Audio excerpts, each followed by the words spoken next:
I wanted to answer some of the questions that I keep receiving about the Humanitarian Mastermind, Humanitarian Millionaires Mastermind. And I thought that this will be helpful for everyone to hear in case you are still thinking about it. And tomorrow is the closing deadline, and I'm not working. So, therefore, for anyone who still are making decisions, this might be helpful for you to make a decision.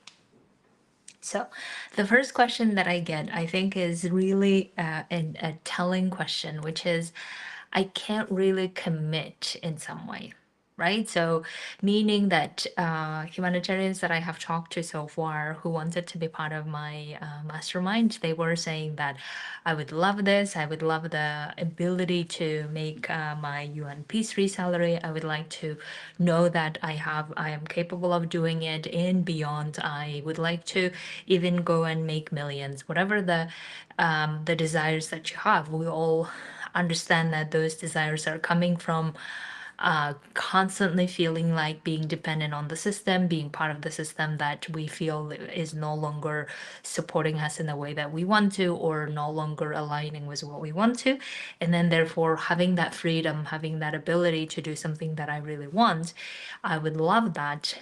And then the next thing I see is that there is this level of commitment issue because my mastermind is 1 year and we do weekly work on developing this skill set and this ability, right? And it is a bit like the classic example that I think many other people have talked about it, which is we have these big goals and desires, but we're not willing to put the work to develop that skill, right? So we keep talking or thinking about how I would love this, how I would love that. But then whatever it is that we're wanting and loving, those outcomes, if they are different, very different than the outcomes that we have created so far, then those outcomes require not only commitment, they require us to be doing the work, meaning making some bold decisions, bold actions, uncomfortable actions. That's what will require because we have never done this before, obviously, right? And the question is always, are we willing to do that? And maybe it's also okay to recognize that for some people, we're not willing to do that, and that's okay. But then also knowing that if we're not willing to do that, then maybe we shouldn't be keep telling ourselves that this is what I want and this is how I want anyway, if we're not willing to put the effort and the commitment to it. And then there might be another extreme of people who might say, well, but this takes a lot of effort and hustle and stress and pressure, and I don't want to go into it, right? But that's exactly what I'm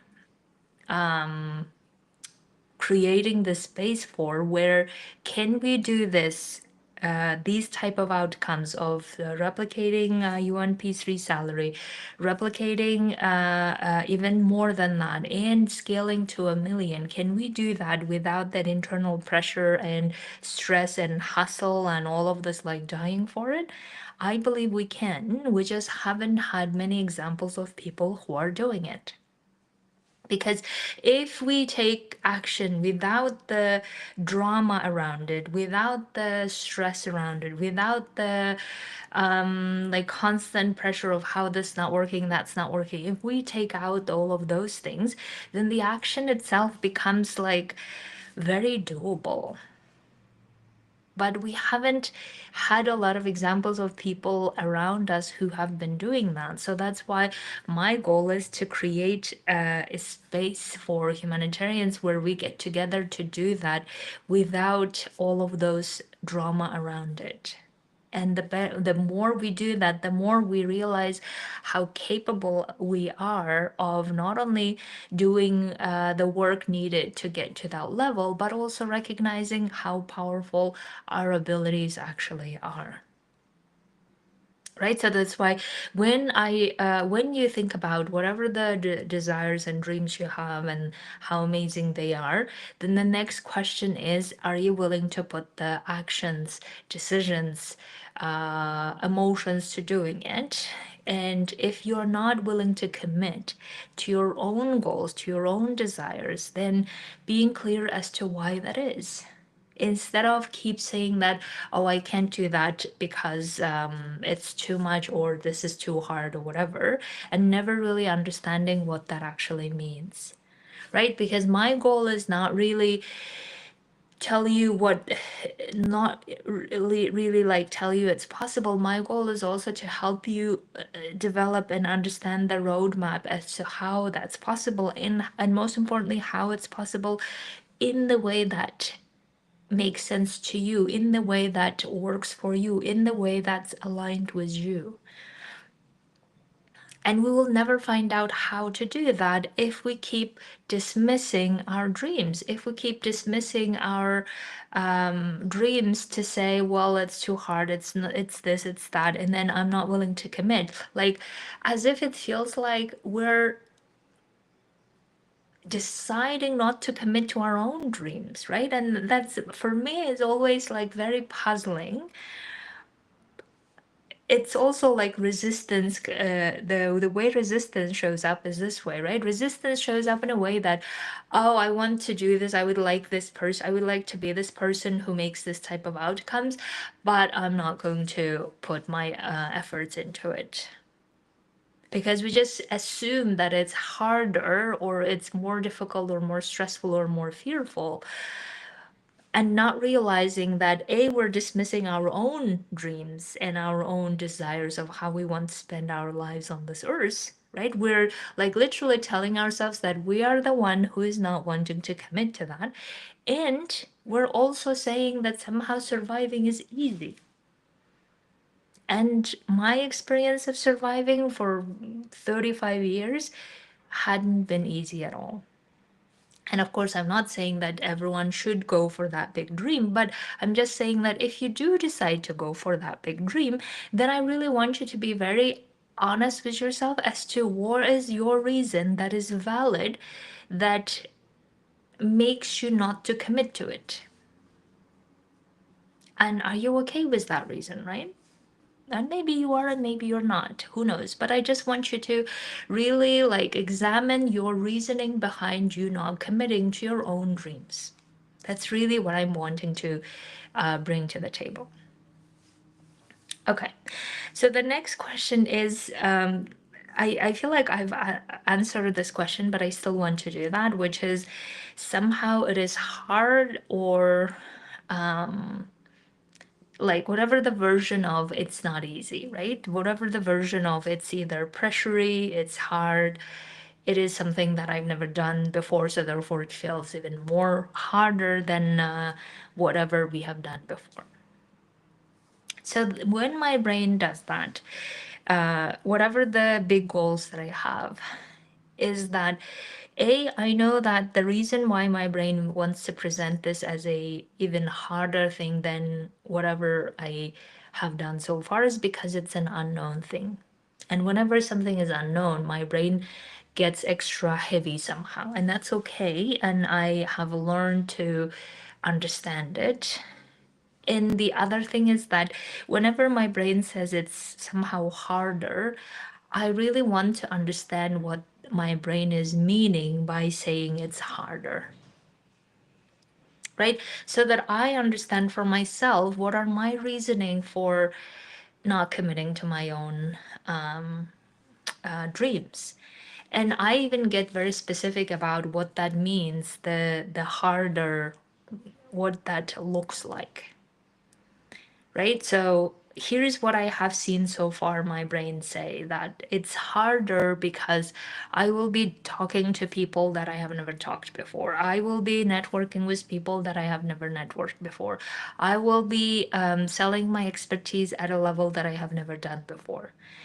And that does sound like a hard thing, but also it is a learnable skill. And the other thing that I'm really understanding and seeing in my clients' examples, that those are the skills that we're using in any other area as well.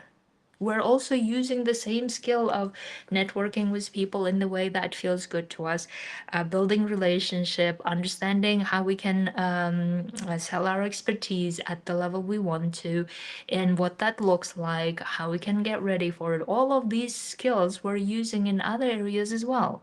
So it's not like when we are replicating our salary, doing what we love, and going for millions, it's not like we're doing something like totally new. That's not really accurate, right? So when you start examining your own understanding of what that hard looks like, you start understanding and seeing that the hard is really doing that at a scale that is different than the scale that you have done so far, or that you have been conscious of maybe so far. So if you are developing that skill or learning how to get better at that skill in this area of humanitarian sector or in the UN or whatever you are already doing it, if you're already using those skills, then why do you think it's harder to use it when you are starting your own business, for instance? Right. And maybe for some people it will feel a lot more like pressure and responsibility, and therefore they want to build this on the side. Amazing, I love that. And I think for many of my clients, that's really what I have also suggested. That's, let's build this, your ability to replicate your salary and your ability to make it even more and scale to the million. You could do that on the side as well if you choose to and want to, and that's amazing. So Mastermind is also designed in a way that those who are wanting to do it on the side, let's do it on the side. So my message here really is, understand what your hard means. And is that really hard, or it's because you've never done this before and you have the fear whether this will work on all of this, and therefore that hard of doing something new feels a lot harder than actually the things that you already know how to do it, right? And the third question that I think have been asked in a way that is, I don't know, it feels very subtle, but let me explain this, which is, some of the humanitarians I talked to about this mastermind and about how they would like to go for this, but they have this sense of either fear of giving up in the middle, right? So they will start something enthusiastically, and after a while, and especially when they go through and they let's say things are not working the way that they thought it would be, and then they will be disappointed, and then they feel like, what if I will give up in that process, right? So I would say that's one question on the giving up, and the other question on the giving up is really some of the humanitarians feeling like they have somehow given up on going for even better outcomes in their transitioning, because so much scarcity and fear and all of this going on. They feel like, I don't even think that I should be aiming for anything better. If I can even get a job, then that's fine, right? So I would like to address the second part first, and then I will go to the first part. So if you feel like you have already given up, and maybe, by the way, this giving up can happen also for those humanitarians who have the job currently, they have the contract at least for a foreseeable future, but they may still feel in this energetic internal way of giving up, but they're still functioning, right? You know, that feeling that you have somehow on the paper, on the outside, if everyone would look at your life, things are great. You have the job, you have the family, and everything is going well, and you're going to work and coming back, you have the car and the apartment, whatever, right? So it looks good on the outside and successful on the outside, but inside you feel like you have given up. right? Inside, you feel like you have given up in the way that if you can just keep functioning, if you can just keep doing what's required and then going home and like, oh, finally the work is over, let me go and watch something that mindless or something that doesn't make me think or feel. This we have, I think many of us have been there, where that internal giving up is so strong that it makes us constantly be tired, and also it makes us feel like we shouldn't be aiming for anything else, right? Because we're barely handling our current lives. Why on earth or how on earth we can even handle something else?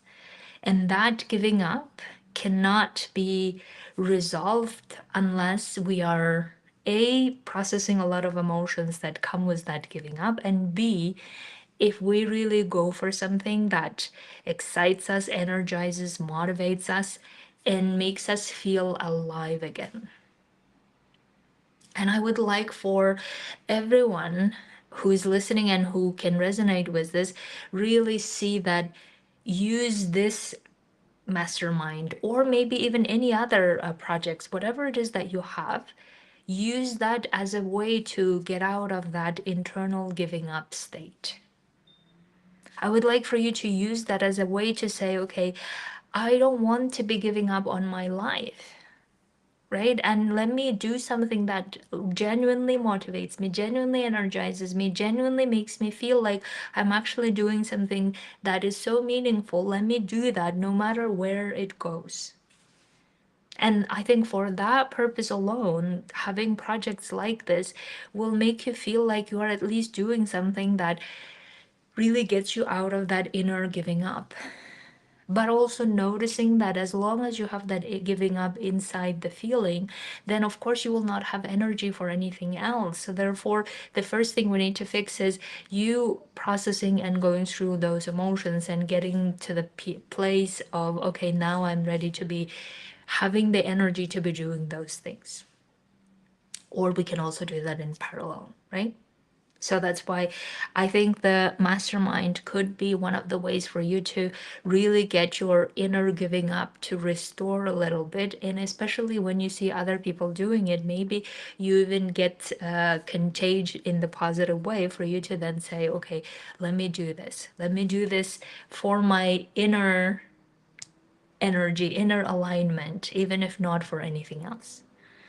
Right? Now, the other part of the topic that I talked about, which is the giving up during the process. Now, I have seen from my own experience, and even yesterday I was talking to my husband about this, is that giving up in the process of doing something is a natural thing that we may all go through. And I actually understand that this might be a part of it, just like a failure that we go through. And we go through a failure of, okay, I failed this and I failed that, and then feeling like I will never go to what I want to. Those feelings are part of the process. And when we're noticing that we're giving up energetically or subtly inside, we need other people and the coaching to be helping us go through that, and also normalizing that this is part of the process, and also nothing has gone wrong. We just go back to track. And the more we learn how to do that, the more we're not afraid of us giving up internally. I'm more worried about people giving up on their lives in general. That makes it very challenging to then go back to doing things the way we want to. Because if we're giving up on life in general, then we will not have energy for anything else. That is I'm more worried about. But the part about, let's say we're going through and doing the pursuing the project that we want, the business that we want, whatever it is, and then we feel like we're giving up in the process, which happens to me a lot of the time. But the part that I really want to stress is I don't make it a problem. I notice it and then I go back up to doing things the way I want to. And those are the skill sets that we all learn throughout this process. And that's why I think no matter how the outcome is, learning the ability of making the money that you want to and being the donor of your own project, that will give you so much more thrill and feeling of success and feeling of usefulness, feeling of meaning and purpose more than anything else. And I would love for you to experience that for yourself. And that's why if you would like to come and work with me in the mastermind, then send me a message and or book a call. Today I'm actually going out, so I will not be able to answer, but you can book a call for next week anyway. So before we start the mastermind, I can answer any of your questions and we can get the mastermind started. Okay, my dears, have a beautiful week and I'll